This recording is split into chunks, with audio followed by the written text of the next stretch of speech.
আপনি কি জানেন দারিদ্রতা কখনো হঠাৎ আসে না, এটি আসে নীরবে, ধীরে ধীরে। আর তার সবচেয়ে বড় কারণ লুকিয়ে থাকে আমাদের রাতে করা কিছু অভ্যাসে, যেগুলো আমরা না জেনেই প্রতিদিন করি। আজকের ভিডিওটি শেষ পর্যন্ত দেখুন, কারণ এই 5টি কাজ যদি আপনি রাতের বেলা করেন তাহলে আপনার হাজারো পরিশ্রম সত্ত্বেও হাতে টাকা থাকবে না। নমস্কার বন্ধুরা, স্বাগতম আপনাদেরকে আমার চ্যানেলে। আজকে আমি এই ভিডিওতে জানাবো কয়েকটি সত্য কথা, যেগুলি আমাদের মা ঠাকুমারা জানতেন কিন্তু আমরা ভুলে গেছি। পয়েন্ট নাম্বার 1, রাতে ঝগড়া, রাগারাগি এবং কটু কথা বলা। রাত মানে কি? রাত মানে হয়েছে বিশ্রাম। রাত মানে দিনের সব ক্লান্তি পেলে শান্ত হওয়া। কিন্তু আজকাল রাতে কি হচ্ছে? মা ছেলের চিৎকার, স্বামী স্ত্রীর মধ্যে ঝগড়া। শাস্ত্রে কি বলা আছে জানেন? যেখানে অশান্তি সেখানে মা লক্ষ্মী থাকেন না। আমি আপনাদেরকে একটা বাস্তব উদাহরণ দিই। একটা পরিবার, খুব পরিশ্রমী মানুষজন, কিন্তু রোজ রাত্রেবেলা অশান্তি হয় সেই পরিবারে। কয়েক বছর পরে কি হলো জানেন? ইনকাম একই, কিন্তু হাতে টাকা নেই।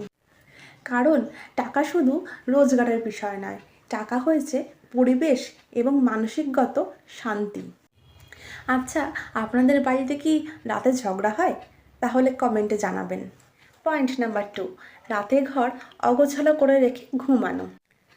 রাতে ঘুমোতে যাওয়ার আগে আপনার চারিপাশটা একটু তাকান। বিছানায় অগোছালো জামা কাপড়, মেঝেতে জুতো, রান্নাঘরে এঁঠো বাসন। এই দৃশ্যটাই না আপনার ভাগ্যকে ধীরে ধীরে এলোমেলো করে দেয়। লক্ষ্মী দেবী পরিষ্কার পরিচ্ছন্নতার প্রতীক। অগোছালো ঘর মানে অগোছালো জীবন। একটা কথা মনে রাখতে হবে, যে ঘর এলোমেলো থাকে সেই ঘরে লক্ষ্মী দেবী থাকেন না। তাই শুধুমাত্র রাতের বেলাতেই নয়, দিনের সমস্ত সময়, প্রায় সব সময়তেই আপনাকে আপনার ঘর পরিপাটি করে সাজিয়ে গুছিয়ে রাখতে হবে। আপনারা 7 দিন, শুধু 7 দিন ঘুমানোর আগে ঘর পরিপাটি পরিষ্কার পরিচ্ছন্ন রেখে দেখুন, কিছু না কিছু চেঞ্জেস আপনার জীবনে আসবেই। পয়েন্ট নাম্বার 3, সন্ধ্যার পর বা রাতে ঘর ঝাড় দেওয়া। গ্রাম বাংলায় একটা প্রচলিত কথা আছে, সন্ধ্যার পর ঘর ঝাড় দিলে লক্ষ্মী দেবী ঘর থেকে বেরিয়ে যান। এই কথা শুনে এখনকার দিনের আধুনিক যুগের মানুষরা হয়তো হাসবে, কিন্তু একবার ভাবুন তো, সন্ধ্যার পর ঘর ঝাড় দেওয়া মানেটা কি? এর মানে হলো দিনের সব ভালো শক্তি, শান্তি ঘর থেকে বের করে দেওয়া। এটা শুধু একটা বিশ্বাস নয়, এটা মনস্তত্ত্ব। পয়েন্ট নাম্বার 4, রাতে ঘর অন্ধকার করে রাখা। লক্ষ্মী দেবী আলোর দেবী। যেখানে আলো নেই সেখানে আশাও নেই। রাতে অন্ধকার ঘরে মানুষ যেমন ভয় পায়, তেমনি অন্ধকার জীবনে সমৃদ্ধিও আসতে চায় না। সেজন্য আমার বক্তব্য, রাতে ঘর সম্পূর্ণরূপে অন্ধকার না করে একটা ছোট্ট রুম লাইট, একদম 0 পাওয়ারের ঘরে ধরিয়ে তারপরে আপনি ঘুমোন। পয়েন্ট নাম্বার 5, রাতে হতাশা, অভিযোগ আর নেতিবাচক কথা বলা।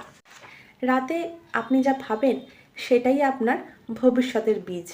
আমার দ্বারা কিছুই হবে না, আমার হাতে কোনো দিনই টাকা থাকবে না, এই কথাগুলো বলা মানে নিজের মুখে নিজের ভাগ্যকে নষ্ট করা। শাস্ত্রে বলা আছে, রাতের চিন্তা দেবতারাও শোনেন। সেই জন্য রাতে ঘুমানোর সময় পজিটিভ চিন্তা করুন। এমন কিছু ভাবুন যেটা ভাবলে আপনার শরীর মন প্রশান্ত হয়ে যায়, মনে শান্তি আসে, এরকমটা আপনি ভাবুন। এতে আপনার মনও শান্ত হবে এবং লক্ষ্মী দেবীও প্রসন্ন চিত্তে আপনার ভাগ্যে খুব শিগগিরই আগমন করবেন। বন্ধুরা, সবশেষে বলি, দারিদ্রতা কোনো অভিশাপ নয়। তবে আজকের থেকে যদি আপনি এই 5টি কাজ করা থেকে বিরত থাকেন, তাহলে আপনার জীবনে পরিবর্তন আসবেই। ভিডিওটি ভালো লাগলে লাইক করুন এবং চ্যানেলটিকে সাবস্ক্রাইব করুন, কারণ এমন কথা সবাই বলে না। আর হ্যাঁ, ভিডিওটি বেশি বেশি পরিমাণে শেয়ার করুন, যাতে এই ইনফরমেশানগুলো সবার কাছে পৌঁছায়। ধন্যবাদ।